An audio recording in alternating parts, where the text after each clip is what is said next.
Hey guys, it's Gala with Just a Teenager, your favorite teenage polyglot.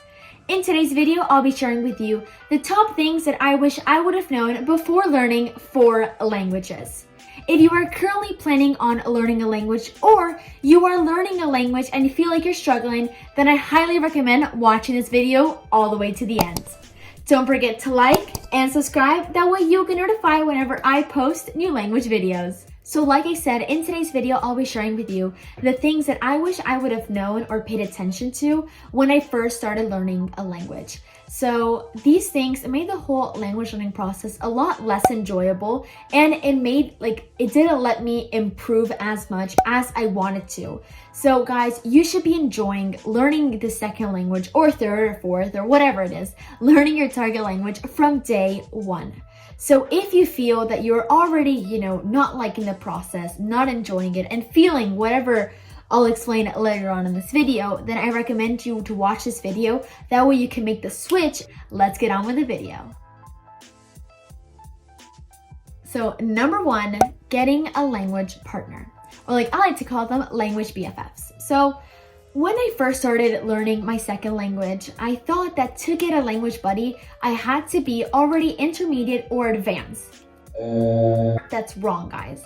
So you could be getting, and I recommend now to get a language partner from the very beginning. Because in the beginning, that's actually one of the hardest times, because although you're going to be able to learn things a lot faster because they're very basic, you don't really understand the whole language learning journey. Your language buddy is going to help you, it's going to guide you. Maybe you guide them and maybe the grammar, and they guide you in vocabulary. Maybe they guide you in practicing and you guide them in whatever. But you're going to have someone to count on in case you don't know how to do something, or you don't, never thought of maybe watching TV shows. Maybe you had no idea that's a great way to practice, but then your language BFF sends you messages saying, hey, right now I'm watching Elite and I'm practicing Spanish. And now, it'll help you out to understand the whole language learning journey. I have a video where I cover all of the benefits and also how to get language BFFs or language partners. I have that video right up here. But I recommend you guys to get a language partner from the very beginning. Number 2, I focused too much on grammar instead of vocabulary and speaking. So when I first started learning my second language, I focused way too much on the grammar and the verbs and the structure and the sentences.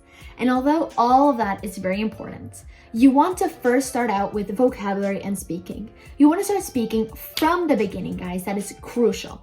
So what I recommend doing is to practice chunking. So when you maybe practice verbs, focus on one verb and one way, so I like, and then find 1,000 different ways to finish that sentence. That way, number 1, you feel like you know a lot more, but also you could start using those sentences. You're most likely going to use a whole sentence and just, I am, you are, he is, If you use the whole sentence, you're going to be able to use it. My second tip is to talk about yourself. So when you don't really know what to practice, what to learn, imagine you're in an interview and you have to present yourself to somebody. So just start talking about yourself. You're going to be more interested in talking about yourself and learning things about you than other things, but you're also going to be able to use it. So learn how to say your age, your name, your hobbies, what you like, what you don't like, what you do after school, what school you go to, whatever relates to you and whatever you want to talk about.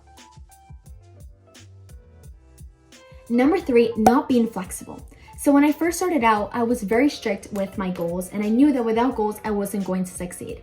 And that was very good of me, because that is 100% true, guys. If you don't have a goal, you're not going to succeed. If you don't have a why or a mission, there is no motivation. No motivation means you're going to quit in 1 to 2 weeks.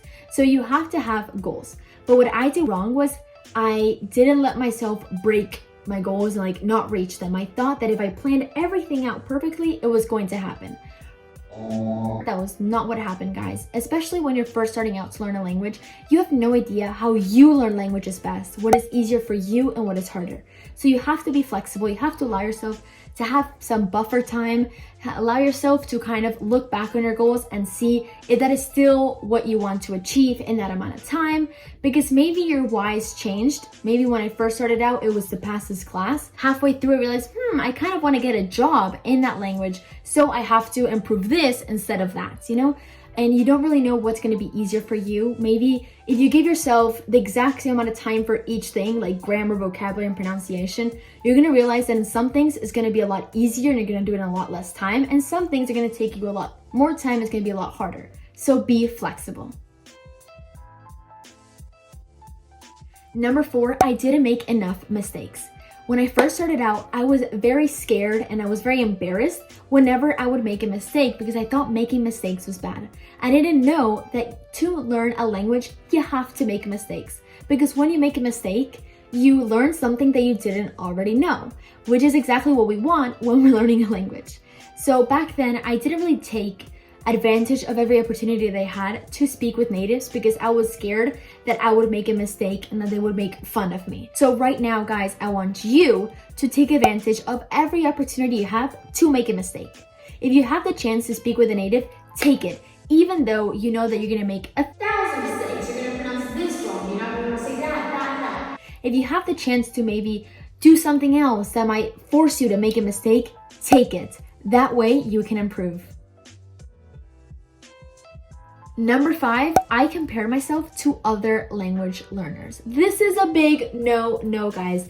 You do not want to be comparing yourself to other people because your language journey is completely different to mine, completely different to hers, to his, to the dog's.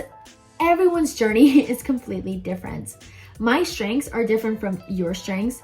I have different weaknesses than you, and my why is completely different. So maybe for you, your journey takes you here, my journey will take me here. So I cannot compare myself to you because we're not going on the same road.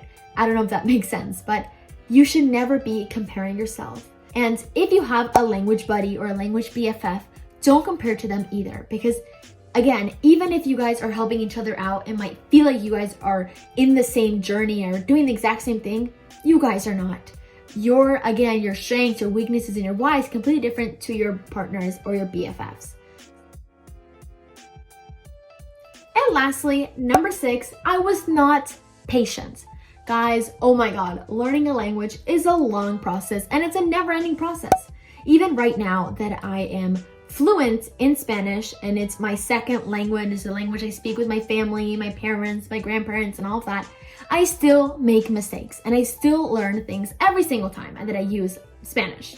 Same thing with French. It's a language that I'm pretty fluent in and I feel very comfortable in, but I still make mistakes and I'm still learning how to improve in my accent and that. I'm learning slang.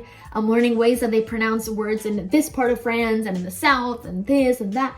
So you're always going to be improving and learning. You're never going to be check with that language because that's not going to happen.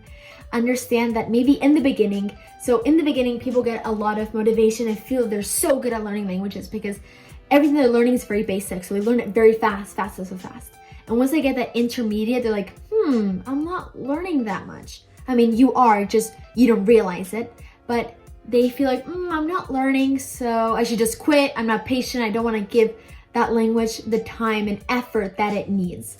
So don't make that mistake, guys. Understand it's going to be a long process, but a very fun one. Well, guys, that is it for today's video. I hope you guys enjoyed. So I wasn't able to cover the whole list of things that I wish I would have known before I started learning my second language. But if you guys would like a part 2, then give this video a thumbs up and write part 2 down below. Also, let me know which language you are currently learning. If you are planning on learning English or are learning English right now and want to feel a lot more comfortable when you're speaking in English, want to improve your pronunciation, want to visit the United States, or want to learn English with the full immersion method, then check out my English survival guide in the description box down below. I'll see you guys next time. Bye!